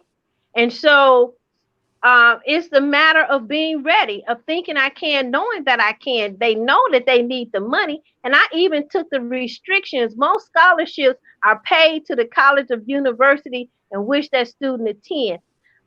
I took the restriction off that this would be paid directly to the student. The only thing they had to show me is after they finished their first semester of college that they passed with at least a C or higher. And they could use the money for anything that they wanted. So most scholarships actually go to the school. Yep. And then if there's anything left over, it goes to the student. I had it where it goes directly to the student. They could use it for anything that they needed. I only needed that first report card that satisfied my requirements with the IRS. Well, so as a community activist, I know how Black people respond. And ladies and gentlemen, so teach y'all. For anybody who's watching right now, and she offered it to y'all, I know y'all kicking yourselves in the ass right now, not the foot, in y'all ass right now. Y'all like, damn, was just 2 essays and the example? Damn, I left out some, and the money's going to me? Oh, I left a lot of money on the table. Why am I supposed to pay attention? Yeah, damn. Why am I supposed to listen? Now we on to our final part of our main story, and then we're gonna head off into our final thoughts. Next person on the chopping block. This was very well expected. Ladies and gentlemen, I'd like to welcome you and introduce you to Sugar Man, Jay-Z. Now, he was canceled for a while because what he said about Colin Kaepernick and also that deal that he made with the NFL, which we still don't know what the deal is. Only thing we know is that it's going to be, entertainment. He's going to be providing that the Super Bowl is going to be a whole lot better with the backing of Jay-Z and his business. But I think the part that really rubbed people the wrong way was we are beyond kneeling part, which, to tell you the truth, it rubbed me the wrong way. But now hearing him say that and see what's going on now, it's actually becoming more legendary now that he said that, because it's actually went beyond kneeling. Anybody got the floor? Jay-Z is a very, very. I respect the man for his business acumen, but I think the biggest issue with him is he don't have a Dame Dash at his side no more to hide all his snake ass ways. See, when he had Dame, he had a energy that was compliment, but against his. So you really weren't paying attention to him. He was always the quiet, reserved one. And the way he went about getting a lot of his success was through a very deviant and dirty tactic, where he would pretty much use Dame to intimidate these individuals and then run right behind them, apologizing with a bottle of Cristal, like, I'm sorry that angry nigga upset you. I'm not like them. But if you're still willing to do business, I hope you accept this $25,000 bottle of Cristal. Now you see him on the boats with him. Go ahead. Yeah, I think his comment that he made about Colin Kaepernick, was taken out of context. That's my personal belief. Is like, yeah, we can kneel, and but what now? What's next? after we're done kneeling and protesting, what's next? What actions are we going to take? Are we going to start voting? Are we going to take our thoughts to the local municipalities and municipalities? I'm saying it wrong. Help me out there, but municipalities. What am I saying? What's the word? Municipalities. Municipalities. Yeah, but they need to take the actions there and locally and do start voting and stuff. So I think he was just taken out of context as far as what he said. He was probably thinking on a deeper level. Just make sure you hit the streets and get busy. Yeah, we can kneel and protest, but we gotta still get busy. Actions without works are dead. Mm-hmm. That's true. I can agree with you on that. Just for the way you explained it, your dramatic pause. I could see him saying it. I could literally hear him saying it, making that statement in that same fashion. And that's like an instant way. That's a perfect soundbite because of the dramatic pause. You cut it off right there. Perfect. Yeah. And you can run with that and take it out of context. So I could definitely see, as far as the Kaepernick issue, I could definitely see that. But see, for me, with the Jay-Z deal with the NFL, at first I was sitting there, I was like, I think for me, because I'm on the other side of what Bragg is talking about, but I see exactly what Bragg is saying, because right now it's coming as the year, I won't say years, after that interview, it started to come to tuition much, much, much more what's going on right now with the climate. When he first made this deal, I was like, you opportunist son of a gun, like for real, like really, you're going to do this. Because I was thinking also in the deal was that, because people thought it was going to help Kaepernick get his job back, which I was kind of thinking that way, like, okay, if we make this deal, at least give him a tryout or something like that, which I won't say the reason why he got that trial was because of Jay-Z, but it could have been, I don't know. But the simple fact is that when he did that deal, I was thinking that he was going to put in something to like, hey, majority of your players are black, right? Majority of the people that's watching is black, right? You need to start pushing some like social justice going into the NFL, because right now it's just the good old boys that's watching this thing, but they're not out on the field playing.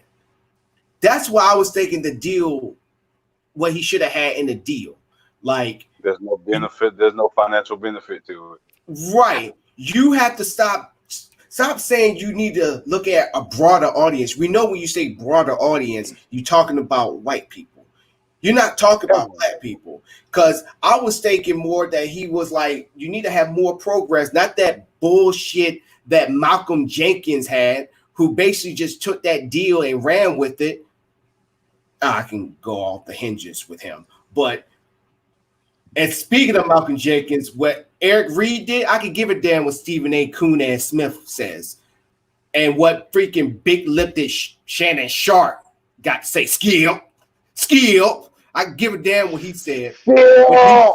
Where he sit there and he said that, oh, there's a time and place for what Eric Reed did to Malcolm Jenkins. No, hell no. You sit there and you messed up what Kaepernick and Eric Reed was trying to work on, and you just basically used it for your own deeds. Yes, Eric Reed was right to go at him and call him a coon and call him whatever in his face right there in front of everybody, because even that video that he did with for Drew Brees, freaking sitting there crying and all that stuff. I'm like, shut up. If it wasn't for you, Drew Brees wouldn't even be saying stuff like that right now. We'll be coming out sitting there saying I stand up for the flag and all that. Because if JG would have had that in the deal, that one commercial that what's that name? What's that wide receiver's name that did it? Because it was his friend that got killed. If that would have happened more recently, all this, I mean, NFL would be in a much better place right now. And that they are pushing for more black coaches and also pushing for like black entrepreneurs, billionaires coming up in there to buy at least part of these teams, or at least try to extend the NFL, I would have been fine. But yeah, I'm going on a tangent. I'm sorry. No, you're right. You're right. Yeah. So, like I said mean, earlier, he's a business. He's a shrewd businessman, but he's a snake ass businessman. So right. because he's Oh, by yeah. himself now doing all this, we're really seeing the type of businessman he is. What Right. businessman is not a snake? Yeah. Yeah, I mean, look yeah. what's going on But right now. some snake, Yeah. but here's the thing about snake. Unfortunately, some snakes are beneficial to the ecosystem, but a strong percentage of them ain't worth shit. Right. And poison Yeah. and better off just having their heads chopped off. Right. He's showing us that he's now in the ladder. And Jay-Z, like for a minute, I was pissed off with him because of what I was talking about, but it's now he's becoming more symbolic now. Now we're seeing why he's what he was saying, like going back to Bragg, what he was saying. Like I understood what he was saying, but he was taken out of context. When he said beyond kneeling, look at how that is resonating. It was one of that moment that nobody didn't catch as a moment, but I guarantee you when people go back to that moment, when he said that, when he said we went beyond, I think we passed kneeling, people's going to come back to that. It has historical value. Just think about it. Yeah, he should have expanded on that thought and put some more meat on that bone. I think he kind of just left it out there, and like you said, it played to a broader base, the white folks that who hated to see Kaepernick kneel in the first place. So right. They'll play off of that. And like I said, I think they took it out of context, but he should have explained himself in a more appropriate manner. Yeah, and now I'm not even mad at Jay-Z. What the church always say, Bragg. This too shall pass. Shall pass. Yeah. And this is what's happening now. If you think about it, Jay-Z is going to be that one that's going to have that moment that people going to go back on and say we went beyond kneeling, and then all this happened. Like, damn, Jay-Z did call it. Now what we going to do? Look what's happening. You got freaking Aunt Jemima going to change their name. You got freaking Uncle Ben's is going to change their name. Now you got corporations that sit there and say, look, we got 10 black people up in here working. Now that means majority of them working. Not everybody's working. Now you got them on the corporate levels. Now they had one person at the corporate desk in the executive position. Now you got at least 10 now. Probably even half now. So you know what people are doing right now? What we're saying is, if America was an apartment, the issue of police brutality is this random ass hole that's in the ceiling. Ain't nothing coming out. It's just a random ass hole that's been there. They said they was gonna fix it when you first moved in. You seen them walking in and out with the maintenance people. You thought they was gonna fix it, but it's still there. And you still bring it up. But it's like, hey, but we came in here, we done took all the carpet out. We got new hardwood floors. We gave you a better AC unit. We put a ceiling fan in there. We redid all the walls. We gave you new high-tech stuff. Yeah, but there's still a fucking hole in my ceiling. Mm-hmm. Yeah. When are you going to fix the hole? We'll get to it. We'll get to it. There's still a hole. Right. That's what we're seeing right here. Right. So, Dan, what you got to add on before we go into the part? Would y'all say, like, with Jay-Z, because I'm a big fan of hip hop music. Would y'all say that Jay-Z's decorum and how he carries himself sometimes, like where he came from and what he had to go through in his life to get to where he is, kind of leans back toward the whole, well, ride or get rolled on. If you don't like it, I'm gonna do what I got to do. Yeah, I just like I said on the other side.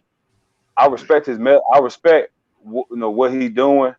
I don't necessarily respect the way he's going about doing it. A lot of his actions is like, brother, like the whole thing with him and Dame, that could have went down the same way, but at least let Dame know what was up. You had this man going in under false pretenses, and that forever changed that man's life. And you messed up a good business deal. Yeah, you getting better business deals, but you never mess up any business deal. Yeah, any hustler will tell you, you never fuck up or fuck over a customer or a supplier, whether they run dry, Yep. whether they iffy, because you never know. They might have a come up, and when they have a come up, they always bless the loyal. Hmm. So you And now never do them. You never do them dirty. yeah, and Dame Dash now he's been basically he been blacklisted, if you want to say that, because he's a horrible businessman. He's broke. If you look on his net worth now, he is like in the negatives, which is not the case. He do got business. He even got a.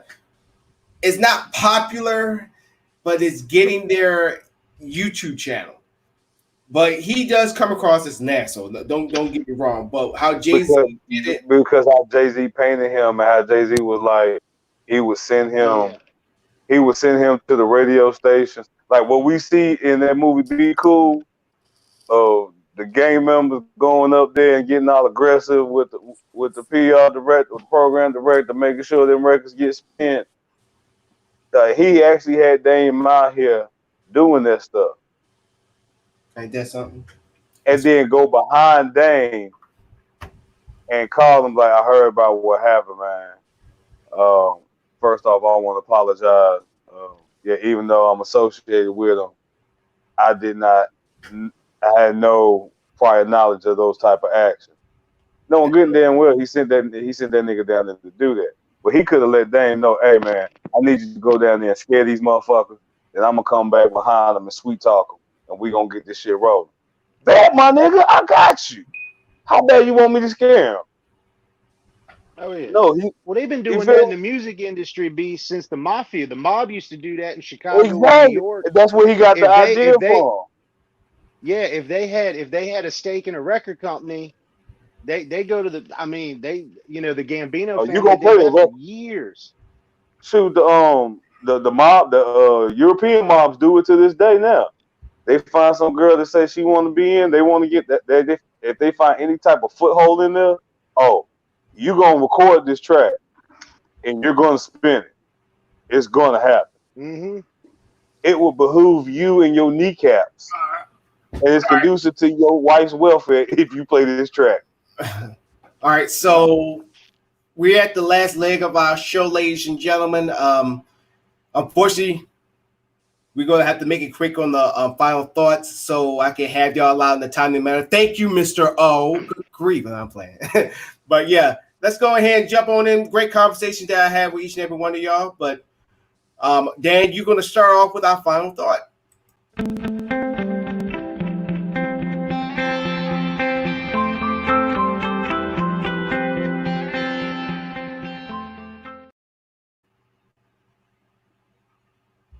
All right. So my thing with cancel culture is going to be this. I've Beast knows it. I talked to him about it. Yeah, I'm a big believer in stand-up comedy. I used to do it a little bit. I love making people laugh. If something happens that pisses you off to the core, offends you, make sure that's your natural first reaction. If it pisses you off, speak the hell up. Like Mr. Bragg told the story of where he worked. If it pisses you off, it pisses you off. If your first reaction is to laugh or chuckle, kind of like Robert Downey Jr. in Tropic Thunder, if you get a chuckle out of it, it didn't really piss you off that much because you thought subconsciously you thought it was funny. At some point we got to look at putting like a time cap, kind of like they say, like with criminal justice or whatever. There's a statute of limitations on certain things. So if something 10 years ago didn't piss everybody off, but now it's just part of the rogue, is it not the rogue wave, but part of the wave of everything that's going on, not everybody deserves to be canceled because of something they did in their past. It's hard to gauge. So just do your research, look up for it, and think for yourself. We all have things in our lives or in our worlds that piss us off from the past for people that affect our lives. that there's not much you can do about it. And here in Virginia, we got a governor. If you ain't heard of it, look up Governor Northman college photo, and then that's one example. Just do your research and make sure that it really did piss you off. Because if your first reaction wasn't anger, it might not have been that bad. So do your research, make your points, and stand behind your convictions. That's all I got for you tonight.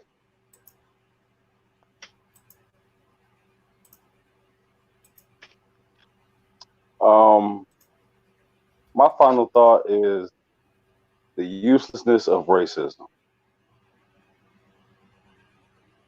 If you're going to be racist across the board.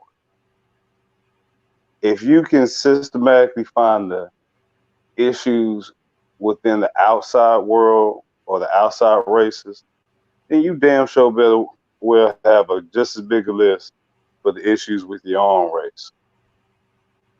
Be honest with yourself. That's all you really need to do. Be honest with yourself and be honest with others. You will be surprised how many people will respect you for your negative ways if you're honest about it. Now, they will not respect you if you continue to abuse and overextend those ways. But everyone has their checkered past and their unfortunate events of their youth and their childhood. So you can't really blame folk for certain things to a certain degree. But if you're honest with yourself and who you are and what you've had to go through and overcome, if you're a racist piece of shit, then you're a racist piece of shit. Tell me to my face. I don't like blacks. I actually like you and have more respect for you. And I'd be the one black to look you dead in the face, and even though you don't like blacks, force you to have a conversation with me. And you will leave with at least saying, well, that black dude's okay. I guess not all of them are bad. So if you're going to be racist, be upfront and be open with it. But be informed. You may get knocked the fuck out. You may get drugged. So if you got the energy to be racist, you better have the energy to back it up. My final thought. Final thought is a continuation of what I started with. My opening statement is can't reiterate it enough. Get involved. If you sit back and be an internet thug, texting and typing about what people should do or what this should be about, and the community should be doing this and doing that, and you're not doing anything, then you're part of the problem. Help solve the problem in your community, all communities. If you're white and you're complaining about black on black crime, if you believe in that or whatever, then help be a part of that. Solve the problem. Help go out to the communities and advocate. Like I said, don't sit back and complain and not have a solution for the problem. And also be ready to vote. Don't be the ones that says, well, I don't have anybody to vote for. I don't like either candidate. Exercise that right and vote either way. Okay. If you don't have nobody to vote for, write in somebody that you would have voted for, but go vote. Exercise your right. That's all I got. Love, peace, and hair grease. Ladies and gentlemen, you're probably wondering why I got on the mask.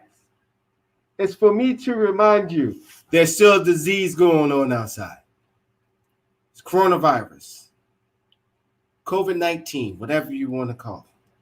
It's still out there. Here in Washington, there is a mandate that we all should wear a mask. And unfortunately, the post is allowing people to, 75% capacity and all that stuff. That's maybe good and dandy, no matter what your requirements is that you have to wear a mask or whatever. Ladies and gentlemen, this is the new norm. The new norm is going to be, when you go into like the convenience store, your corner store that you like to walk to and get your, Doritos, Coca-Cola, or probably get that slice of pizza, whatever. You know that little sticker that you probably don't pay no attention to, but if you look at it, it says no shirt, no shoes, no service. The new norm is going to be no shoes, no shirt, no mask, no service. So for all y'all nutbags out there that's sitting there saying this is close to slavery, shut up for that one. And for those who are sitting there saying, well, it's giving your disease back to you and all that stuff, how about this? I'd rather have my disease that I already have in my body than this disease that could kill me. If I'm still waking up alive and all that stuff and I'm protecting myself, that's all a big concern to me. That's all I should be worried about. Don't sit here and take this disease as a flu. Go on ahead. That's why the numbers are spiking. Take this thing serious. Is it political? Yes, everything's going to be political. But look at it as a life or death situation. Only thing we know about COVID is that it hit us last year around freaking what? November, December. And then it really started taking hold around February, and we started, and here we are now in this pandemic. Ladies and gentlemen, take it seriously. This is not taking away your rights. You should be thanking your politicians, no matter if they're Democrat or Republican, who are saying, wear the mask, put the mask on, protect yourself, social distance, hand sanitizers. They are giving you the right to live, to save your ass. So please stop saying that they infringe on your right. If you want to go out there and die of this damn thing, go on ahead. But at least the politicians are doing something right for once, definitely at the local level, and these governors, even though some of them were stupid enough to reopen and have the numbers spike up high. But for those ones that's sitting there taking the precautions like, yo, we got to tread this lightly, give them some fucking credit. And also the mayors, give them fucking credit. Stop whining, stop moping, stop complaining. And if you're mad because you're getting kicked out the store because you don't have a mask, when they have it right there, no shoes, no shirt, no mask, no service, and they got posted right there, that's on you. I'm not going to take your burden. That's on you. But everybody else, stay safe. And that will do it for us, ladies and gentlemen. Thank y'all for tuning in. Any more alibis before we go? And we're leaving in a timely manner. I'm happy about that. No, Don't be a Karen or a Darren. Yeah. No Karens, no Darren. Nah, heck no. I'm gonna wear my mask. I gotta head on out here now. Y'all have fun this weekend. Oh yeah. 4th of July. Do the fireworks, whatever you got planned. Just be safe. As I always tell my family when I handle fireworks, don't worry, I'm a professional Russian. I got this. I was actually, like, the reason I had to cut my feed was I was actually packing up my guns and stuff because I'm going to Myrtle Beach and there's a nice gun range down there with my in-laws.